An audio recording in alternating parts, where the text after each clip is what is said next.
Today is April 28th. The Bucs dropped this series to the Giants. The offense is struggling. There's just no other way to say it. Fans have been tired of being tired for a while. Let's talk about it. You're listening to the Bridge to Buctober podcast.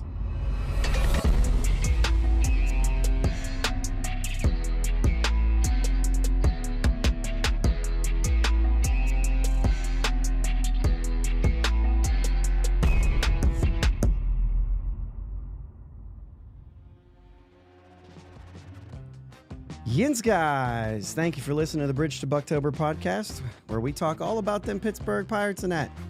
My name is Josh, and I'm joined as always by my brother Jake. What's up, Jake? Not the Pirates offense. No. No, not at all. Woof. That's rough, man. It's been rough.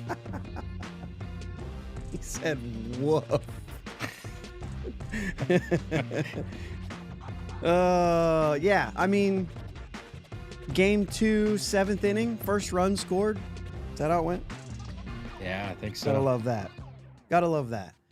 And of course, it is obvious. It's just obvious to everyone. And it's not just a kind of like a one thing at this point, right?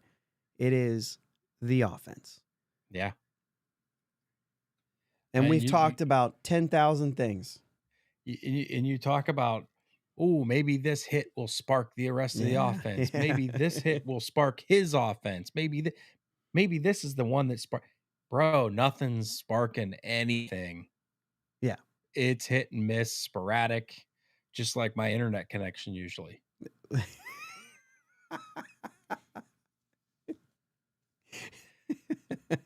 You noticed. I did. That's good. Yeah, not a whole lot of things. Kyle Nicholas did come up. That was the corresponding move that we talked about. And I got into the game on Sunday today. We're recording this Sunday and actually streaming it Sunday. Yeah. If there's anybody out there checking this out. We didn't promote this. We're just putting it out there. So sure. If you want to check the shows out on YouTube, they're on there, but they're also going to be live on there now. Just something we've wanted to do for a while, but we didn't promote it because we just worked some kinks out. Be fun. How about Nike? We got a couple things we said we wanted to bring up a little bit early that aren't long things, but what do you got there? So they're finally going to make some changes to the uniforms, bigger letters on the back, no see-through pants. And I think they're going to work on the jerseys collecting the sweat. It's been bad. It has been, but as far as the Pirates go, the names on the back are bad everywhere.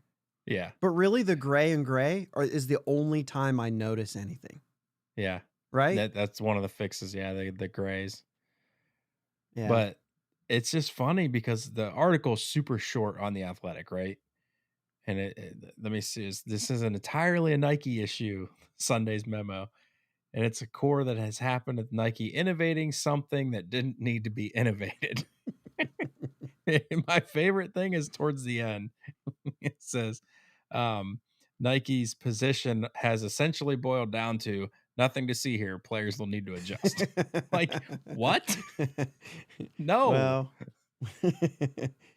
Well, either way, there's going to be some changes. So we'll all remember the memes and whatnot, I guess. Yeah. Is all there is to it. Nothing to see here. Yeah, nothing to see here. Yeah, the offense really was the story of this whole series in San Francisco. I think I have a note on the graphic with lyrics to Otis Redding's "Sitting on the Dock of the Bay, just wasting time." It's what it felt like. And there's no, like we said in the intro, there's no one direct place to point to, right? It just doesn't seem like there's an outlier. Like for a long time it was, you know what though? They're doing good with 2 outs. They're getting some runs in with 2 outs. but they're looking at strike three too much. It's just kind of like, I don't know. It just doesn't feel like anything is getting any better. Right. And you can talk about, and all the hot button words, you can talk about philosophy. You can talk about everybody's waiting for a walk, so they're passive. And you can talk about, all these different things. And there's arguments everywhere. I've made some statements on both sides of this where I think the philosophy is going to be the philosophy if the philosophy is to kind of wait for a pitch that you do well against. And I think that's across the board. You want to get the pitcher to throw more pitches so you can get him out of the game sooner. And you only want to, you want to like ambush and attack the pitch that you like. So it feels like you're watching strikes, but it's like, yeah, but I don't want a first strike curveball because I don't hit that one over the fence. We're not hitting anything over the fence to begin with. Right. And also across baseball, home runs are down. We were talking in a group chat earlier this week. The Rays at the end of April had 59 home runs last year, and I think there's like one team over 30 right now. Something goofy. Like, it's a huge difference. Really? So, yeah, let the conspiracy theories begin with what they're doing to the baseballs now. I'm all about it. Did you see that dude that fouled a ball off his cleat and it opened it looked like somebody shot it with a gun? I did not see that. Try to find that video because that was wild. I don't think that has anything to do with the ball's not flying because he fouled it and it looked like it when it was. I don't know if that guy sharpens his cleats. I've never seen it. Jeez. I've never seen a ball bust open that way. I got Ty Cobb on there. Either way, yeah, the offense is just terrible in every way you could think. And I still believe there's a ton of talent through this lineup. Mm-hmm. You need people like Brian Reynolds and Ke'Bryan Hayes, who hit the back-to-back homers in the 10th to win game 2 of this, right? But that needs to happen before the 10th inning. Right. There was so many opportunities throughout that game to score runs. Yeah. And the guys that you expect to score get the hits, like McCutchen, had a couple of bats where he didn't come through, and just, yeah, man, it's just frustrating. And then, you get a guy who's hitting well for, like Alika Williams. We talked about him last week.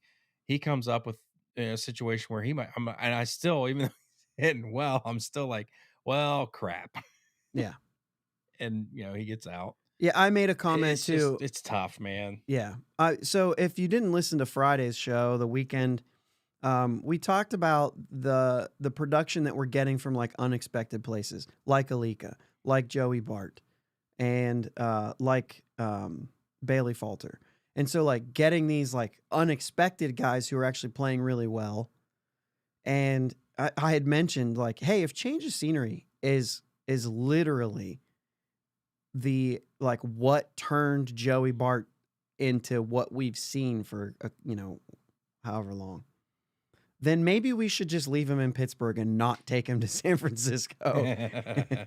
Now, granted, he got 4 official at bats, 5, maybe a walk in there, but he didn't get any hits. And we brought it like that whole moment at the end of the game on Sunday where you get the base hit up the middle. So Tellez hits the double, which I don't know what to make of this. I'm not jumping anything. He's been exactly what we thought we were going to get when we signed him, and none of what we thought maybe is in there once we started talking ourselves into him. Right. And now we're right back to where we were when we signed him. You've seen a little bit lately. He's still not hitting the ball out, which to me is like, that's all I care about. I need you to hit bombs. And he did get a couple doubles in this series, so I'll give you that.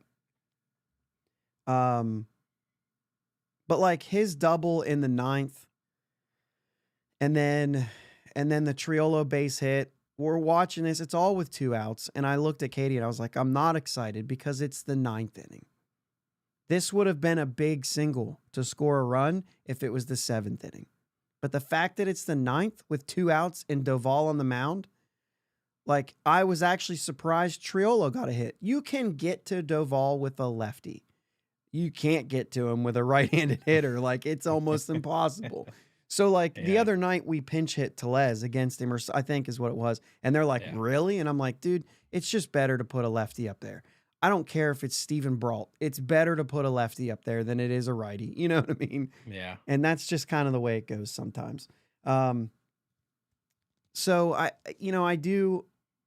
I saw that, and I'm also like, yeah, I mean, it's still Tellez. So in the 9th inning, you get the 1 base hit, and then Joey Bart's coming up, and I'm like, listen, the reason you see these moments happen in movies is because, like, the 2 or 3 times it's ever happened, this storybook, they wrote a movie about it.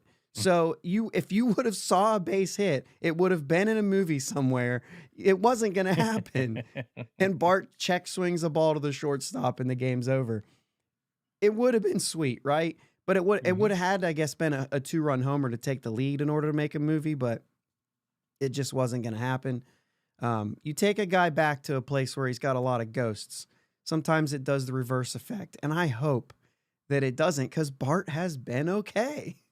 Yeah. So maybe we can keep that going, and to keep the offensive trend, it certainly isn't going to get going with Henry Davis. I mean, this has been a few weeks that we've almost been like, maybe AAA, or at least a couple weeks. I think for us, we're patient, right? Mm-hmm. But we said last week, and I think I'm still there. Like, when Grandal's ready, I think I expect to see Grandal and Bart, and it's because I think that Davis still can do it. You know what I mean? Mm-hmm. That's why. And it's not going to be that he has anything to prove in AAA.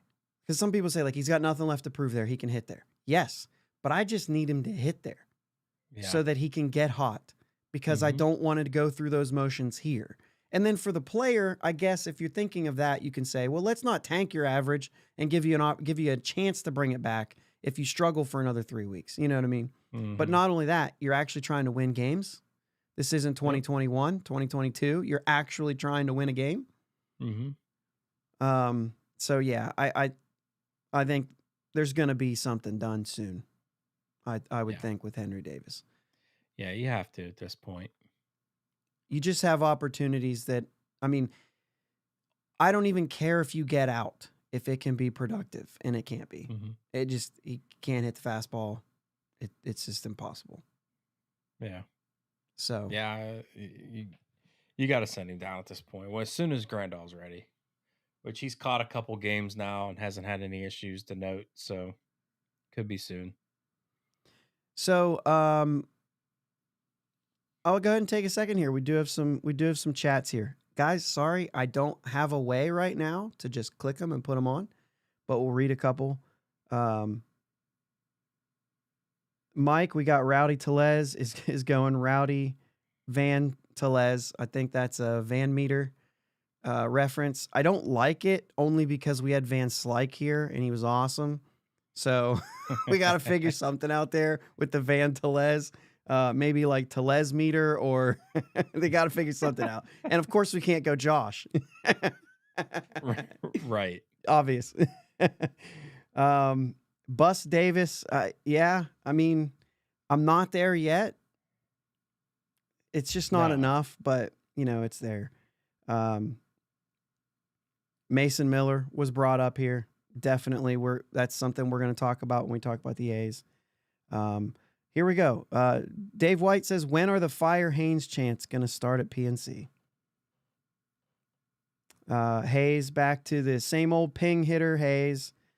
We did see a hard line drive home run from Key Bryan. Mm-hmm. I don't know if the thing is it gets to that point where you're saying, like, oh, this is the one that's going to spark it, right? Yeah. Like, it's not, I mean, it hasn't. There's been a few things where you're like, this looks like it might be no. Haven't seen that stuff. So, yeah, Bart will struggle the longer he's around Haynes. So there's a lot of the Haynes thing. I get that. The offense is bad. So yeah, it's not good. And it's, man, it's just, you get to a place where you are frustrated, and this is when I typically try to play all sides of everything, and I know everybody knows that about me. I try to be fair in every single direction, and if I'm mad about something, I say, well, what if I went the other way? Could I talk myself into the middle? And a lot of times I do, and maybe that's my fault. Maybe I shouldn't do that much. Um, but I do get to a point when I'm at this stage of looking at this offense, and I go to say something, and I say, I don't know if that's enough, so I lock up. Like, it is, it makes you feel like they're not going to score. Yeah. Yeah, I would like to see. I don't know if they'll fire him mid-season. Like, I don't think they would do that to him. Just because I just don't think the Pirates in general are going to do that. And I don't think. Okay. Let's go full into but that. Let's go full into that. Go ahead. Because we've avoided this Andy Haynes conversation on the show. Typically because I don't particularly love like firing people, right? Especially in the middle of something. I think that if you're going with somebody, you're going with them. Mm-hmm. Yeah, and I think that's what the Pirates organization kind of does. I can't remember the last time they fired somebody in midseason. I feel like I want to say there was a head coach that was fired, and then the bench coach took over. But Clint Hurdle for a day, right? Right. But I'd like to see a name come in, a familiar name, like Sean Casey, like somebody that has a reputation behind their name. I don't have an exact name in my head, but like somebody who people around the league has heard of and knows that he's had success as a hitting coach. So let me go. I don't know. Yeah, let me go here because I did just, I want to back to my comment here, and then we'll go back into what you just said, because you're going in the right direction. But I just want to go. This should have been done in the off season. Mm-hmm. This was a complaint all year. This has been a complaint for longer than just last year. You know what I'm saying? Now, me personally, I was a little bit patient because I was like, well, we don't even have the hitters, so what's it matter? But you're starting to see the hitters, and they're not. So obviously, like, your hitting philosophy, we kind of hinted around at that a little bit. The patient, the whatever you want to call it, I think there is still value. There are a lot of teams. I said this a few weeks ago that, like, if you look at, I think it was I forget what it was I was looking at, right? But like the middle average, the average in the league. I can't remember if it was like pitches seen or I think it was called strikes in the zone. Something like that. Now, this wasn't just strike threes. This is just called strikes in the zone. So taking pitches, and I'm not counting anything outside of the zone that was called a strike because that's on the umpire, right? So I'm just looking at those ones that are hittable in the zone, not even the shadow. And I think from top to bottom, if you looked at the middle number and you just created a new team that would have been league average, they would have been in like 18th or 19th place in the league, which only shows, well, first off, it shows that the ones that don't do this, like, never do it. But then it shows that, like, most of the league is going with taking more strikes because they're either waiting for their pitch or just trying to see more pitches, whatever their goal is, right? Whether it's trying to see more pitches to get the starter out, or waiting for the fastball, or waiting for something on the inner half, or whatever it is, right? Whatever the reason. It's just that most of baseball is doing this right now. In a time when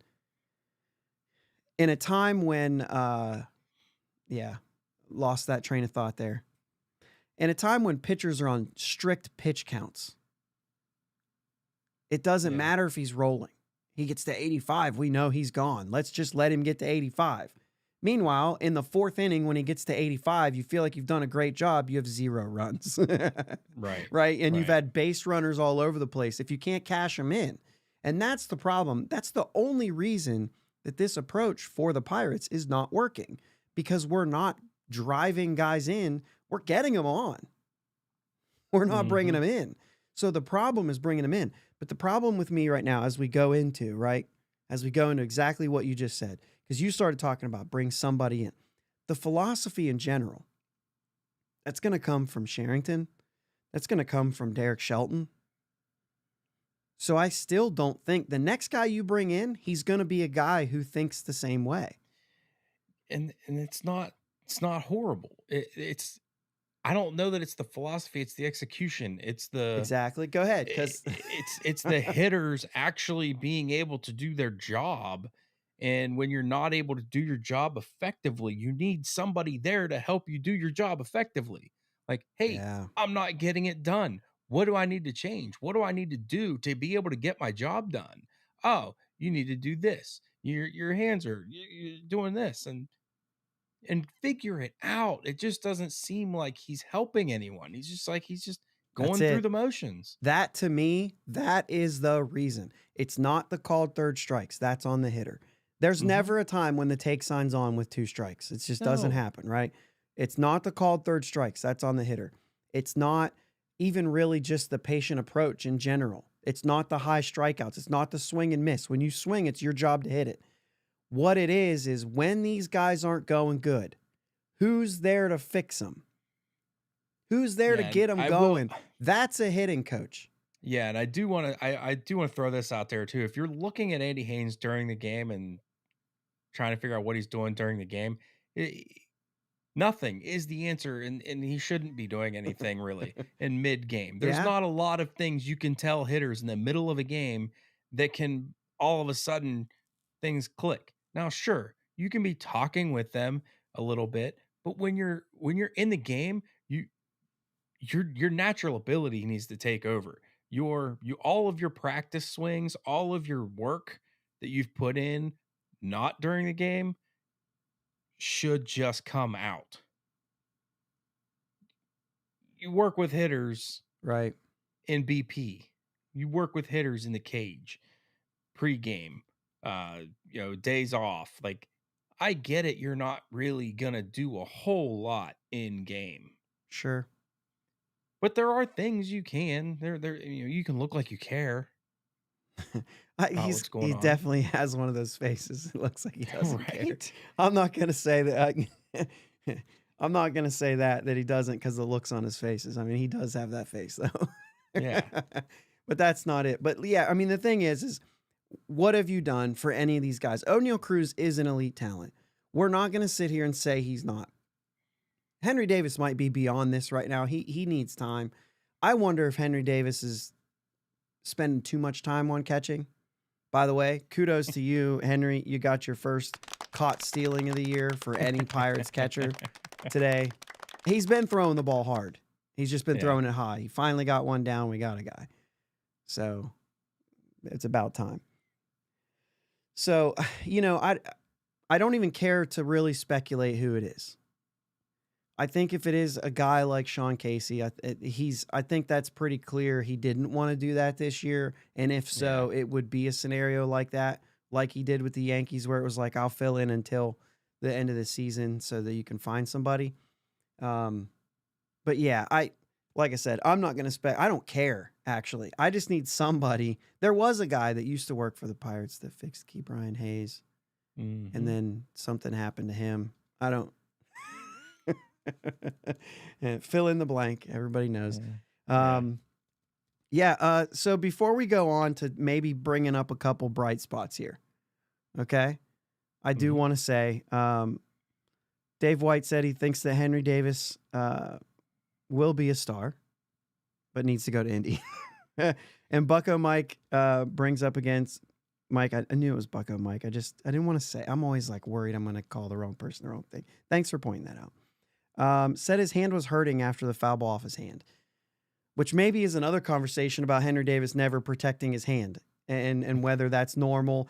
You see a lot of catchers not protecting the hand anymore. Maybe it's just for quickness or whatever, but they just don't. Took a foul ball off the hand, it hurt. So maybe it was hurting. If it wasn't, he suggests an IL and a rehab stint And I'm kind of in for that, regardless of whether it's hurting or not. Right. Like, let's Yeah. just say it was hurting. But yeah, I mean, it could be. I mean, you get 15 days of nothing to clear his hand and his head. Yeah. So he actually says Eric Munson, if Haynes is canned, will be the next hitting coach. He's Indy's current hitting coach. I mean, I could see that. The other thing Yeah. that the Pirates do, and I haven't looked this up, but I've heard it in several different places, and I don't know if this is super normal, but like Andy Haynes is like the entire organization's like hitting administrator, director. It starts with him and it goes all the way down. And the same thing on the pitching side. Like Oscar Marine's the top and it goes all the way down. That's fine. It's kind of, I think of it like, it's like high school, right? You got your varsity coach and he tells the reserve coaches basically like, this is what I want you working on. These are the things that we teach. These are, you know what I mean? It feels weird to say that at the professional level, but it is, you think you would have like a director and then coaches at every level, including the major league level. But what they do is the major league hitting coach is the director. Maybe too much on your plate. You know what I mean? Maybe that's it. No, I'm just, I'm speculating. Maybe that's it. But also, what's it like in Indy? Are guys like figuring it out? Like, are they getting coached? You know what I mean? Yeah. At that level. And are they getting coached at Altoona? We don't feel like they're getting coached at the major league level. Right. Yeah. And then like too much on one plate. I mean, that's because he's looking through the whole organization instead of just focusing on what he has right in front of him. Yeah. If that's the case. I mean, if that's the case, right. Unless it's all just programs and off seasons and whatever, and he's not paying attention to day, you know what I mean? But like, that's fine. But like, I just wonder, but it's also for me, it's also a game plan. It's not just how do I get you out of a slump, but like if you're going up against Ranger Suarez of the Phillies, you can't be patient. You have to figure out how to hit strikes. You have to attack. Or else it's going to be the 7th inning and you're going to be like, oh, what just happened? We're already in the 7th inning. Out. You knock him out. Right. And so that, and there's been a lot of pitchers like that. We faced a lot early on that fit exactly what we're doing, and we were hitting well with 2 outs. So we would wear the starters down, get to them, and their bullpens maybe weren't as strong. I mean, we're talking about starting off the season with Miami and Washington. You know what I mean? And so like we had that, we're kind of fortunate in that way that we were able to start off hot because we were doing that. We were doing those things. And eventually you either run into pitching that doesn't allow you to, or you stop. I mean, like what we were doing with 2 outs was not sustainable. No. And so like once that luck ran out, that's the way you get it. And that's the way it happened. You know what I mean? And so the struggle continues and it will continue. But now I think it's worse now. I mean, we were scoring runs. We were getting to guys using this approach. Mm-hmm. And now we're not, because it's like a team-wide. To me, that's the game plan.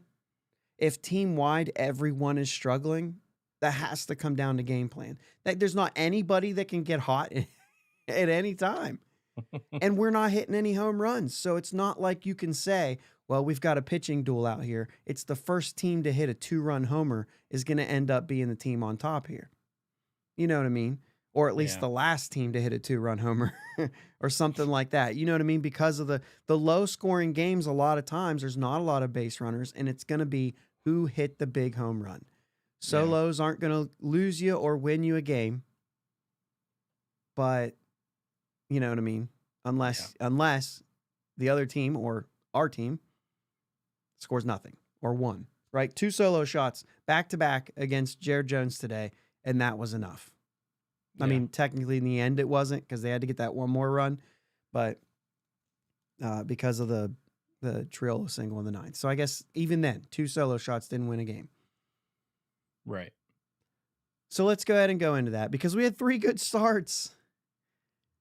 And I don't want to sit here and say like Jared Jones had his first start that wasn't. I mean, he still went 5-3, Jake. I mean, Yeah. I'm not, and all 3 runs and 5 of the 6, I believe, hits. 5 of the 6 hits in the 3rd inning. All 3 runs in the 3rd inning. He had 1 inning that wasn't great. And I mean, a lot of hard hit balls in that inning. He definitely did not have his stuff. And I was still impressed because when I saw, like, he's been out there throwing 100, slider, nasty, making people fall down, making people whiff so much. And you're just so impressed by him. And then every once in a while, he throws another pitch. And you're like, oh, that was okay. He hasn't needed them. He relied on them today. I wish I had that pulled up right now. He threw a ton of changeups today. He threw a few more curveballs than usual because he didn't have everything. To know that this guy still has 2 pitches, that when he's going fastball slider and they're good, he's unhittable. Yeah. When they're not there, all of a sudden, here comes these other 2 pitches, and the changeup got him out of some stuff today. And all of a sudden, he settled in, was getting some ground balls, and even some swing and miss on some changeups. Yeah. And so I just really think this guy is still special. I think 5-3 is a fine start for a bad start. You're still in the game after 5 innings. You know what I'm saying? And you saw some things like that. It was funny on the broadcast because Hannah Mears gets on. She starts talking about how Kyle Nicholas is excited to watch Jared Jones. Oh, there's a solo homer. And they were kind of like, well, that was bad timing. Talking about how good Jared Jones was. So then the next bat's going, they bring her back on, and she said, what's so impressive is that he doesn't let this bother him, and then he gives up another homer. And I was like, okay, let's not cut back to Hannah. Yeah. It's not her fault, but let's not do that. We're just a little stitious around Yeah, here. we're just a little stitious. We're not going to do that. But the fact that Jared Jones was not what we've seen in his first 5 starts. With Bucko Mike, Jones was okay today. I'll take 5-3 as your okay start. Right. And there might be bad ones in there. There probably will be. He's a rookie. He's young. There will be bad starts. But 5-3 gets you like in the game. You should still be in the game. Right. Yeah. If you have any offense whatsoever, you're still okay. Yeah. I'm okay with that term. Okay. It was an okay start. Yep. Quinn Priester, 6 innings. What's the line here? 6 innings, 3 hits, a walk, and 6 strikeouts. Yeah, he threw well. He threw well. I think there's a little bit of, and I don't mean to do this. Like, this isn't me trying to be negative. We said this was our positive thing, but I don't think San Francisco really was hitting well this series either. I mean, we watched a lot of pitchers go out there and Priester did look good, but there were some, I don't know if they were necessarily Priester, but there were some moments too that I felt like, boy, he swung through a pitch he would like to get back. You know what I mean? Just the same way I think of when we're there and I'm like, gosh, that was one you want back. That's the one you should have hit. Specifically late in today's game, the O'Neal Cruz swung through a fastball that I was like, man, when he's fine, not even like when he's hot, when he's fine, that thing's in the seats. Yeah. You know what I mean? And and you can see it. You can see it. The body language is there for all these guys, man. They know it. They all know it's a struggle. But anyway, Priester was good. A very good bounce back start. Did some things that you wanted to see him do. Mm-hmm. And so he was very good. And then Martin Perez, 6 innings, 4 hits, the 1 unearned run, 2 walks, 4 Ks. I mean, not a big strikeout guy, but that you get 3 good starts, 2 of them quality, and then Jones missed a quality start by an inning. But like, I don't know. The fact that they're low scoring games, you would have liked to, you would think that if you were a good team, and we'll know down the road, right? They're not playing like a good team right now. Right. if you're a good team, you take a series that you get 3 good starts like that from. Ultimately, you're on the road for 6. You've got 3 more against Oakland. If you split the road trip, you're kind of okay. You know what I mean? Like, what's acceptable? Yeah. Like, you want to do better than that, but if you're on the road, if you go 500 on the road, you're like, all right, let's win our games at home. You're setting yourself up for a good season if those things happen. Obviously, you don't do that all the time, right? But anyway, I thought 3 really good starts and a good bounce back start from Priester. Perez has been good for the most part, like as good as you could imagine, right? Yeah. And then the bullpen. I'm just looking through the games right now. Chapman and Bednar kind of with the struggles in the first one. I mean, that's a game that you should. I can't say you should win. You don't score runs. It's not a game you should win. Right. So had you scored 1 run, you should have won that game. I don't like going to Bednar there. No. You're the away team. If you really believe he's your closer, you save him. Yeah. You save him for the closing spot. I don't like going to him there, and I tell you, after the wild pitch, I knew he could have just hit a single, but no, that's not Bednar's season so far. That's just not how it's going. Right. If that thing hits off the wall, it's a single, and it's 1 run. The game's over. Yep. Instead, it's a 3-run homer. Ugly. Ortiz really was good today. And then Kyle Nicholas, it's worth saying. Kyle Nicholas was a guy that in spring training, we particularly pointed him out. He only got, 3 appearances, I think, and they were all terrible. And they were all against low-level minor leaguers. And it was clear as day right there. He's got to start in the minors. Yeah. Even though it was that short of a sample, like it just wasn't, like nothing even was right. We talk about all the time spring training. What goes on in the background tells the story. The fact that he didn't get back out there after those 3 early appearances meant that something wasn't right. Yeah.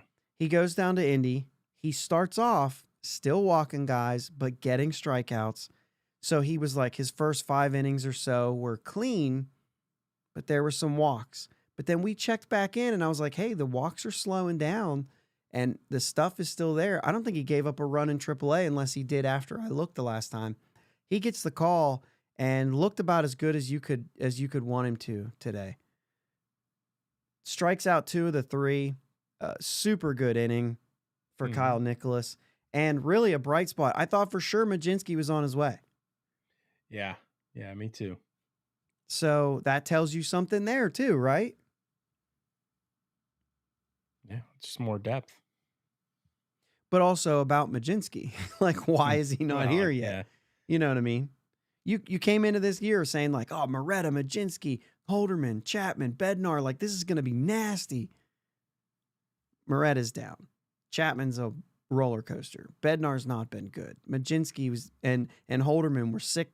Holderman with the sickness, and then Majinski with the arm trouble, and then all of a sudden it's like nobody's here. What are we doing? But then, Nicholas, who I've really liked his stuff. I was so happy when they moved him to the bullpen. And an Ohio guy, not far away from Pittsburgh, really, just a Massillon guy. Mm-hmm. So, but like, what was he? I mean, I think his top pitch was like 99.7 or 99.8 in today's game. Not 100. Not 100. But he was, pumping 98, 99. And just good. Good. Yeah. Actually, I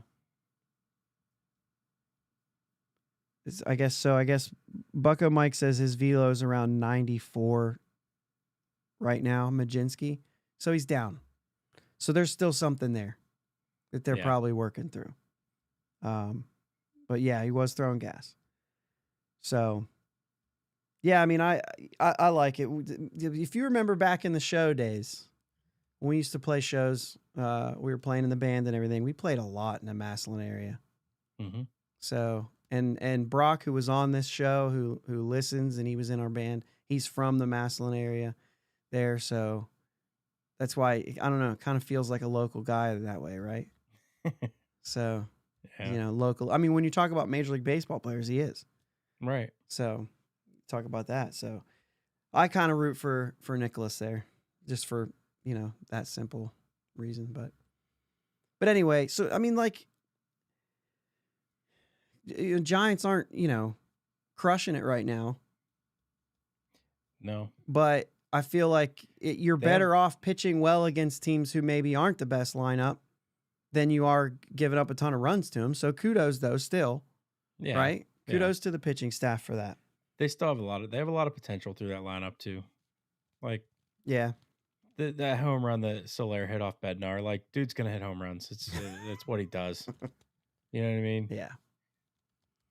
Had Bednar not been struggling and he gave up that home run, I wouldn't have cared. I'd be like, yep, that's Jorge Soler doing Jorge Soler things. Like, he's gonna get you once in a while. Right. Where am I? I'm thinking. So, okay. When you said that, I was like, shoot, I thought that was Bailey. No, it was Bailey.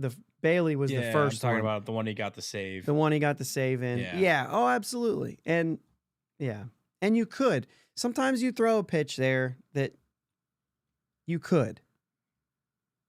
Like, you're not going to beat me here. You know what I mean? Yeah. You can't win this game with this swing. Right. So you might challenge a guy in a way. Yeah. But yeah, that ball was crushed. Yeah. That was a big boy homer. Jorge Soler is an interesting, very undervalued for what that guy can do. Yeah. He's a little struggle bus this year, but I feel like he is most of the time, but he still ends up, I mean, like, even a struggle bus Soler, he's going to still hit you 30 plus homers. You know what I mean? Yeah. And there's value there. If the rest of your lineup is, doing their job, there's still a place for a guy that can just hit 30 and nothing else. Like, right. A lineup can be built of different types of players, and that player is a player who's needed still. And I was just surprised to see, like, no love for that type of player. You know what I mean? It took him a while to get somewhere, and then probably then you're like, man, I thought he would have got more than that. Yeah. I don't know. Maybe not. But Jordan Hicks, kind of a bummer watching him pitch well, with former Cardinal. And we talked a lot in the offseason about all these relievers getting to be starters, and for most of them, it's not working. It seems to be working for him. It seems to be working real well for him. Yeah. Like, really well.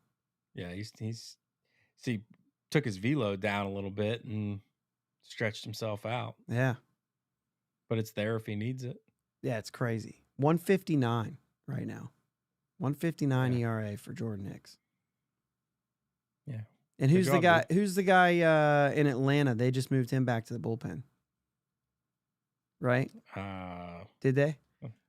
Miami moved Puck back to the bullpen, but Reynaldo Lopez, did he get bumped back to the bullpen, or is he still starting? I'm not sure. Not sure. Either way, Hicks ain't going anywhere. No, Hicks ain't going anywhere. He's good. What else we have here today? We've got Reynolds Hayes. It's worth bringing up, right? We said a little bit there. We don't think that's necessarily going to turn the corner, but they went and won you a game. Yep. Reynolds Hayes with the back-to-back, Reynolds with the 2-run. I mean, that was that made the Soler home run not beat you. You know what I mean? So, hey, that's Hayes' first homer. Maybe, we keep saying this, right? Maybe now he can pull a ball. I can relate. I just played my first softball tournament this weekend, and I can't pull a ball. I am all backside, which is fine for a lefty hitter, but they got a couple hits off the handle. which you Hey, can do. hit's a hit. You can do it with a composite bat and a slow pitch softball game. Yeah. Yeah. A little more than you can the other way around. All right. Oakland A's. Boy, you'd like this to be, all right, we're going to look up. We're going to play the A's. Except they just came off winning a series against the Baltimore Orioles. So. Yeah, they're not playing horrible right now. I need them to play bad. I need the A's to be playing bad because I'm actually going to go to Oakland to a game this year, and I want the tickets to be cheap. So let's go demoralize them. Hopefully, it's not going to happen, but I mean, the thing is you don't know. This is the beauty about baseball. It doesn't have to gradually change. Oh, yeah, it can just turn around in an instant. You know what I'm saying? You can just show up to the park one day and things are different. And you can they could score 8 tomorrow. And then, you know what I mean? Yeah. Didn't that just happen? I feel like with the worst, the Jared Jones game, the last one, literally the worst game of the season against Boston, I think, still. Kicking it around, doing all that stuff, lost 6-1. It was terrible. Even the aggressiveness on the base pass, all that stuff. It was the worst game of the season. And then you turn around. I mean, we didn't score 8, but you turn around and Jared Jones throws this unbelievable game. You score 4 runs off of, Peralta threw later that week. But anyway, you win 4-2. It felt like, wow, we played a complete game almost there. You know what I mean? Yeah. And win the first 2 games of that series. And you're like, let's go. Let's turn this thing around. And then, of course, then you split it and now lost the series. And yeah, we're definitely riding that coaster right now. And I'd like to say I'm ready. I'd like to say I'm seeing things. You know what I mean? You're just not, though. No. You're just not. Bailey Falter goes on Monday against Boyle. Forgive me, I don't know his first name. Joe Boyle. I could have just guessed Joe. Joe Boyle, 24 years old, 7.06 ERA. Bailey Falter away from PNC Park. I know PNC Park's been good to him. He had a road game, right? That was fine, didn't he? He had to have by now. Well, has he pitched at home every time, maybe? Oh, no, he was at Philly and at the Mets. Boy, that was a miss on my part. He pitched in ball. He's pitched just as many road games good as he's pitched home games. Oops. Anyway, Falter goes against Boyle. Tuesday's Keller, Alex Wood with the funky delivery. But you got a lefty, which means we get, Tellez out of the lineup, hopefully. Speaking of funky delivery, real quick. Yeah, go for it. Heard something on the broadcast. John Wayner was talking about, you've never seen anything like this. I mean, there's been Chad Bradford used to scrape his knuckles on the ground. I said the same thing when I was watching the game. I was like, what are you talking about? Chad Bradford used to... Now, I'll give him this. The hitters in the game probably have never seen anything like him. But I think that's what he was saying. John Wayner's he probably faced Chad Bradford. Well, I think that's what he was saying, though. Like, you've never seen, talking about as a hitter. Yeah. Remember that dude in Troy, Ohio? Yeah. You remember that? I played a tournament when I was in high school. There was a kid in Troy, Ohio that threw like that. Way down. You had to face him? Yeah. Right? Yeah. Yeah. And so... How was that? How was that standing in there? Well, I'll get there. So somebody said, how do you hit a guy who throws like this? And I answered how I hit him. I bunted. If I ever was watching a guy out there and I was like, yeah, I'm bunting. That one lefty in Australia that we have the picture he threw up and in on me. Yep. And I was like, nope, I'm bunting. I'm not standing in there again. I'm not doing it. Left on left, I'm not doing it. I laid down a bunt, beat it out. I didn't always beat it out, but you know what I mean? Yeah. In Troy, Ohio, I did that day. I was like, I don't know how to hit. I'm laying down a bunt. He's not in a position to field anything. So all I got to do is beat the infielders. I think I went down the third base line. I was like, no, I'm going to bunt and use my legs and hope for the best. I had better legs than I had arms. That was for sure. So I wasn't going to hurt him with the bat. I'm laying one down. Speed doesn't slump. No, I don't know if that works in the major leagues, but no, but imagine our guys going up there bunting and just but when your offense isn't great though, maybe try to bunt the guy over. Maybe. I mean, try to do something. I bunt to get on. I know what you're saying, but I'm not a major league hitter. Series that we just lost because we couldn't score any runs. You get it. Well, twice we had guys in scoring position with no outs. Yeah, I think in one game, and I'm like, okay, our offense is terrible right now. Play a little bit of small ball and get him to third at least a fly ball. You can get a run. Yeah, and I know it's not a simple task to bunt at major league pitching. I get that. So you're still playing a risk. You might not get the bunt down, but at least you're trying. At least you're trying to do something. With this team right now, I don't even know if you can get a fly ball to the outfield.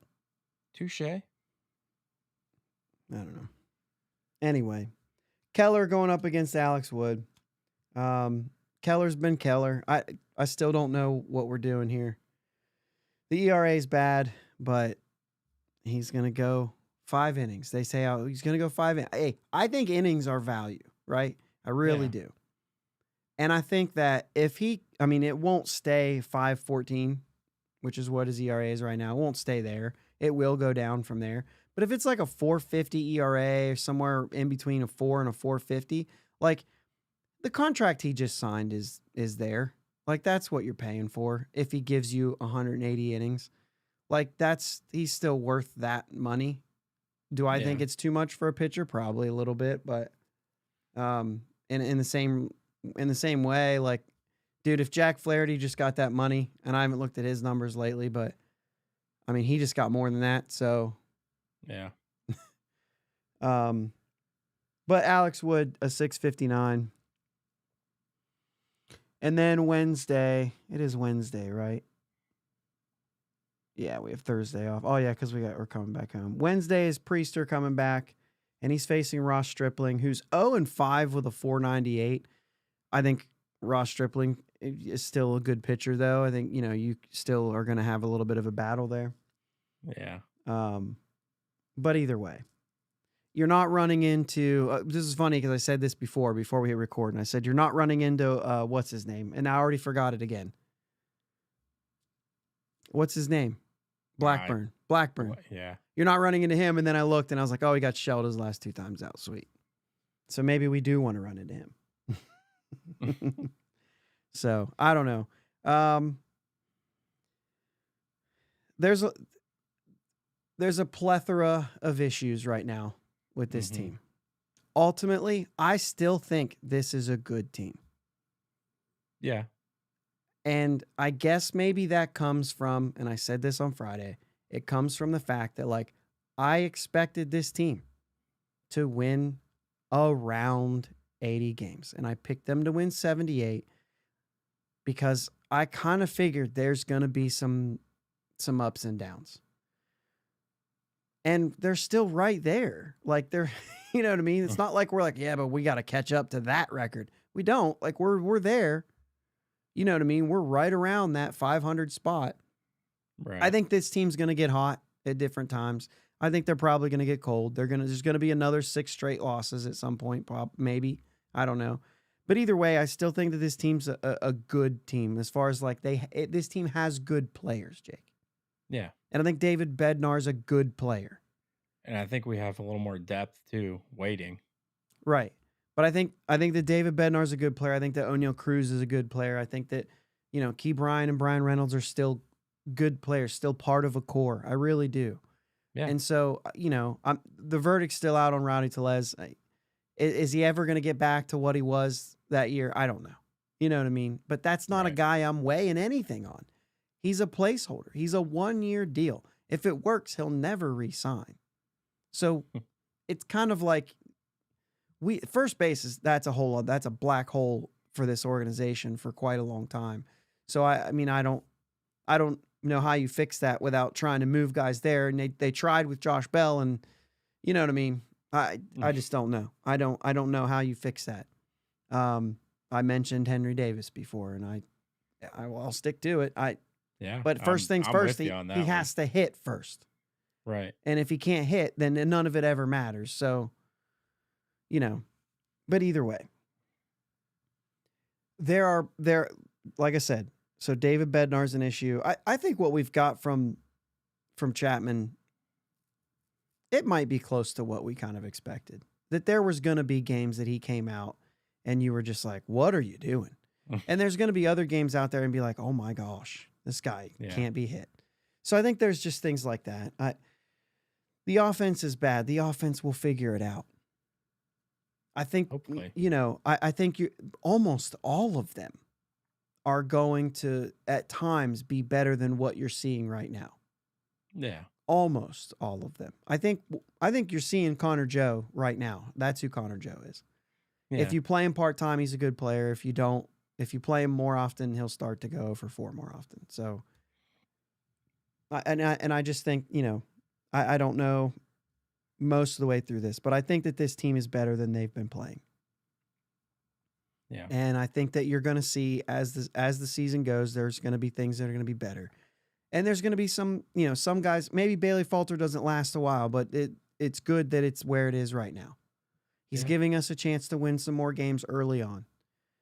If Quinn Priester can ride it a little bit, you know what I mean? So I guess what I'm saying here to finish this out here as we get ready to sign out here, I still think that things are okay.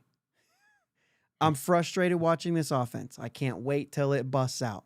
It better not do this all year. If they all get hot at the same time and run off 10 straight wins, scoring 5 to 10 runs a game, and it's like, wow, this is the greatest time, I'm going to be scared to death of the next 10 games at all times. You know what I mean? Because I'm like, if these guys are seriously on a cycle together, I don't want that. I don't want that. Right. So, I don't know. Pitt City, what's going on? Jumped in.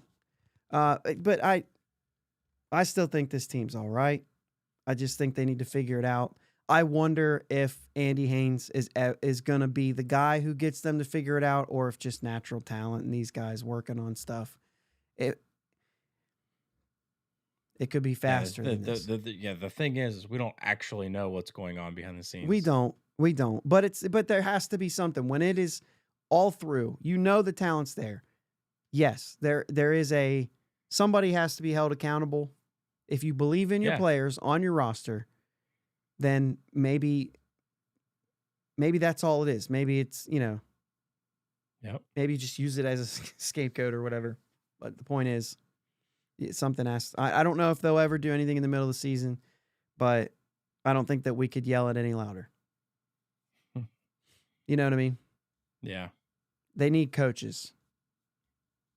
Mm-hmm. All right. Just for funsies, do they take the series against Oakland here? You think so? Or is this offense saying, you know what, I really don't think? Yeah, sure. Let's go take a series. Yeah. I mean, it's Oakland. If you can't do this, then you do start to I mean, it's baseball. Anything can happen, right? They could get swept and then turn around and sweep a really good team. Even though they don't have to face a really good team after that. But now would be a good time to go on a run. Here's for funsies. Over under 10.5 balls caught in foul territory that would normally land in the stands. Under. What do you mean? Oh, in Oakland. I was actually listen, I was really negative right there. I was actually, when I heard that, I thought you meant that we would actually make a play in foul territory. I'm talking about our offense. There's like a couple of those on our defense that were like, why didn't we catch that? 2 of them in particular, the same hitter today. And I thought, this is going to bite us because Soler's up and Tellez kind of pulls up before he gets to the fence. And I understand this isn't your home park, so you don't quite know where it's at, but it was a catchable ball. And then Henry Davis looks up and can't find it. And then all of a sudden, like, backpedals halfway down the line and slides and misses the ball. And I'm like, oh, man. But anyway, let's get out of here, man. I appreciate everybody who stepped into the chat. This was the first time kind of going live here, so this was pretty fun. It does give us a little bit. So kudos, guys. What's that? With no promotion, so kudos. Yeah, exactly. It's cool though because it does give us a little bit of. What I'd really like to get to is when people can fact check us. All right, guys, appreciate it. Have a good week. Let's take a series from Oakland. Yeah. Let's go Bucs. Let's go Bucs. Thanks for listening to my dad and Uncle Jake on the Bridge to Buctober podcast. Follow them on Twitter, Facebook, and Instagram at Bridge2Buctober. Don't forget to subscribe so you know when new episodes are released. Clear the deck, cannonball coming, and let's go Bucs.